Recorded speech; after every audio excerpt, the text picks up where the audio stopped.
Fala fera, eu sou Josicleide Guilhermino, professora de linguagens, e na aula de hoje a gente vai tratar de um dos tópicos mais recorrentes no caderno de linguagens do Enem.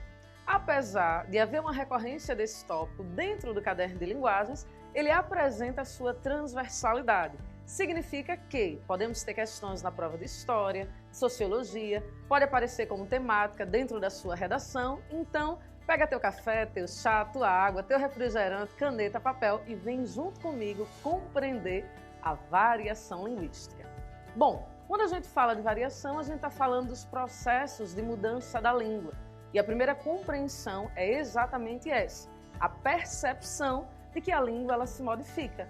Ela se modifica no tempo, no espaço, ela se modifica em fatores como sexo, sexualidade, idade, profissão e inúmeras outras questões. Portanto, a partir do momento que você compreende que a língua ela se modifica, você precisa compreender também que essas modificações compreendem processos identitários. O que é que isso significa? Significa que a minha forma de se comunicar leva em consideração todas as experiências que eu vivenciei ao longo da minha existência, além da minha profissão e de outros fatores. A segunda compreensão que você precisa ter muito clara em sua cabeça é que língua e gramática são coisas distintas. Digo isso porque não é incomum a gente ouvir determinados discursos, determinados argumentos de pessoas que afirmam que uma determinada forma de se comunicar é inferior, visto que ela se distancia daquilo que a gramática prescreve.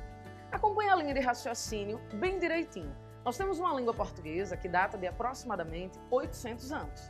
Nós temos uma gramática do português, a primeira gramática do português, ela foi desenvolvida no século XVI. Portanto, a gramática é muito posterior à língua.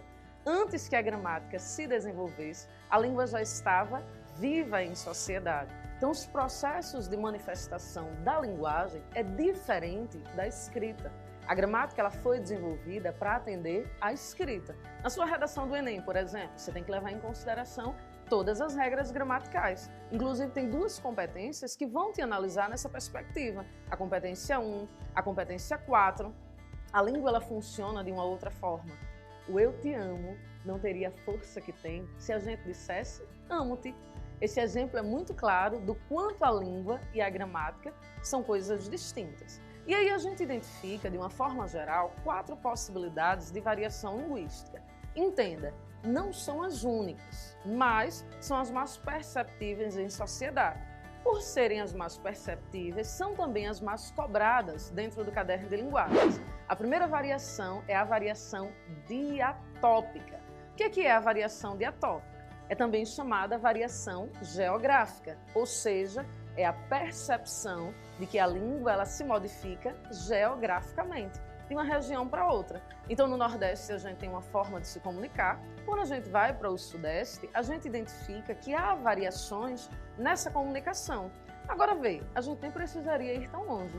Dentro do Nordeste, você tem, por exemplo, a Bahia, que tem uma forma de comunicação que é diferente de Pernambuco, que é diferente da Paraíba. Isso é o que a gente chama de variação diatópica. São as mudanças da língua numa perspectiva geográfica. A segunda variação é a variação diacrônica. A variação diacrônica, ela compreende mudanças históricas. Recupera aí, na tua memória, aqueles momentos da aula de literatura em que a professora passou, por exemplo, José de Alencar, para você fazer a leitura, ou Machado de Assis. É possível que num primeiro momento, e talvez até hoje, você tenha encontrado dificuldade em ler esses autores. Por quê?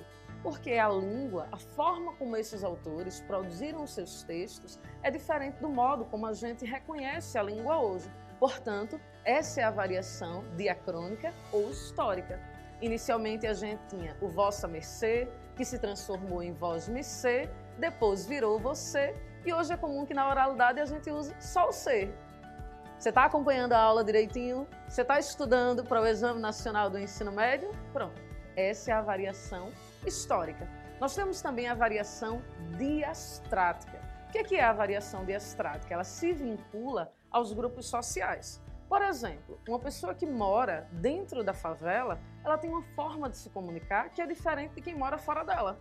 Não significa que seja melhor nem pior, são apenas diferentes. A variação diestrática, que está vinculada aos grupos sociais, ela não leva em consideração os elementos geográficos. A gente pode ter mais de um grupo social coexistindo no mesmo espaço e perceber essas diferenças entre eles porque está mais vinculada a elementos identitários. Por último, e não menos importante, nós temos a variação diafásica. Acredito que essa você conhece mais, talvez não com esse nome. A variação diafásica é a mudança de formalidade e informalidade. É natural, às vezes até inconsciente, que quando a gente está em um contexto em que há uma hierarquização maior, a gente tende a ter um cuidado maior com a nossa comunicação. É diferente daqueles contextos de informalidade, quando a gente está dialogando com os amigos, por exemplo. Então, a gente vê aí as 4 possibilidades mais evidentes de variação linguística. E é impossível, fera, a gente falar da variação linguística sem que a gente toque também no preconceito linguístico, que é essa concepção errônea de que existe uma forma certa de se comunicar. E todo mundo que se distancia dessa forma supostamente certa tem a sua língua negada. Quando você nega a língua de alguém, você está negando toda a identidade desse indivíduo. Disse anteriormente e repito, não se esqueça, língua e gramática são coisas distintas. Muito obrigada e até a próxima.